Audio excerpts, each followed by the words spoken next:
By 800 BC, Irish society had recovered, entering a new period of wealth and prosperity. Bronze Age horns recovered from bogs show sophisticated metalworking skill. But the greatest achievements of the Bronze Age craftsmen were in gold. We have the beginnings of a new era of gold working in our Bronze Age, and then that's when we have the real El Dorado period. That's the late Bronze Age, with the great gold collars, the gold hair ornaments, the little gold telephone-shaped dress ornaments. You know, if you wore a set of those as a king, say in late Bronze Age Ireland, you'd look like a chest of drawers with all this sort of thing down on top of you. In this time, Ireland was a place of conspicuous consumption. Perhaps the richest part of a Bronze Age society spread out across Northern Europe. It's from what we call the Middle Bronze Age. Remember the stuff we were looking at over there? Remember the Luna Lake? The National Museum of Ireland displays spectacular evidence from this glittering age. No, they're actually probably hairbands. They're holding back a thumb. These were no primitive people. Gold in the museum shows a sophisticated and complex society. Tribal rulers were probably priest-kings, believed to have power to influence the gods. Now, during the later Bronze Age, gold working skills, they got to basically the best stuff they ever did. This piece was made 300 or 400 years before the Roman Empire began to grow. This piece was made around about the same time that King Tutankhamun might have been buried. There's no way of knowing how society was organized, but religious sites in use since Neolithic times now became more important. Ritual centers for large tribal federations. These include Awan Macha in the north, Tara-Skryne in the west, Tara in the east, and other sites whose importance is now forgotten. They suggest leadership and control over wide areas. These were some of the most important sites of societies in Ireland throughout prehistory and into history that were associated with important ceremonies, the making of a king, the administration of justice, popular assembly sites, sites where you would have worshipped your gods. It seems that the site started off life originally as a burial site. This is your cathedral of a certain society in Ireland. But further into the Iron Age, it seems it was transformed into a ritual enclosure.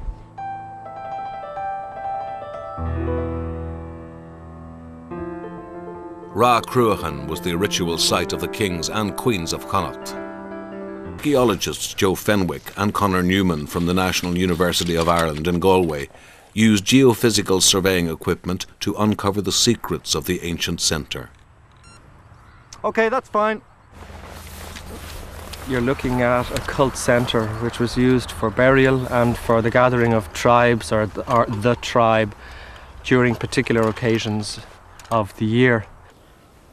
The tag royal that is attached to these sites is one that conjures up images of contemporary royalty vis-a-vis, for instance, palaces, kings, queens, princes, princesses rambling around, and of residents. But in fact, the evidence that we have so far from these sites is that there's very little sign of residential activity. Okay, that's fine.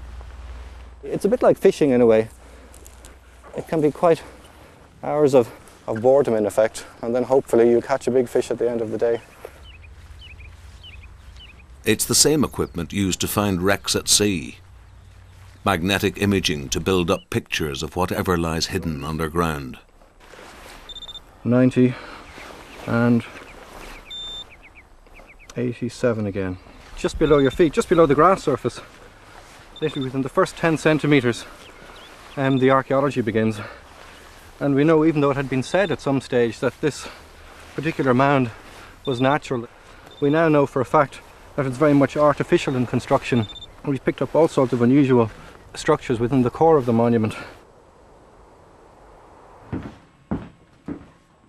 Joe and Conor have collected geophysical data from two of the royal sites, Tara-Skryne and Tara.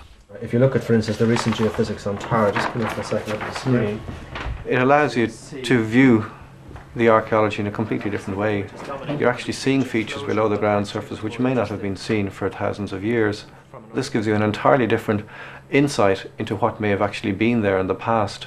So there's huge excitement every evening when you download to a computer to see what new may have turned up during the day. Yeah.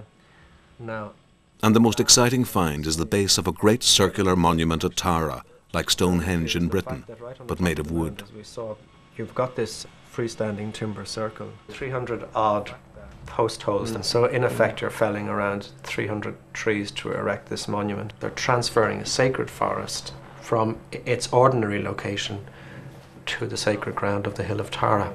For example, what's going on? Everything about these ancient sites was sacred, especially in Tara-Skryne, where a narrow cave entrance leads down into the earth.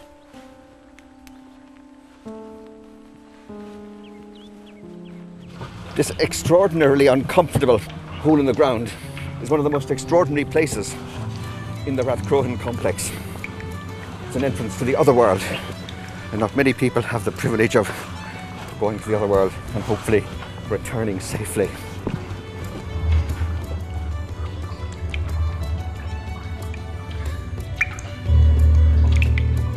Legends tell of monsters and goddesses emerging from here to destroy the land above. It is here, beneath the surface, that you meet those entities to which you perhaps made sacrifices. The rituals that took place here, if there were rituals within the cave, are utterly unknown to us. But the weight of legend and mythology attached to the cave of Skryne suggests that this was a very important ritual centre in ancient times.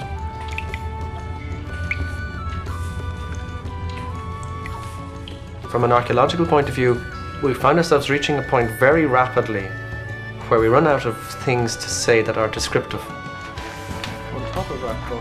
We've said how big it is, we've said how deep it is, but when it comes to the nub of the question, what is it? Why was it built? Archaeology, in fact, at that point has to embrace things like mythology, social anthropology, cultural anthropology to find out what is going on. Trackways that had crossed Ireland since Neolithic times. A ridge which was left behind by the retreating ice glaciers about 10,000 years ago. In a densely wooded environment, you can get lost if you were on an esker. In the middle of the forest, there was always the danger you could go astray. So they were the simplest way of travelling cross-country. A very important one goes in stretches from east to west, probably linking two royal sites. Tara in the east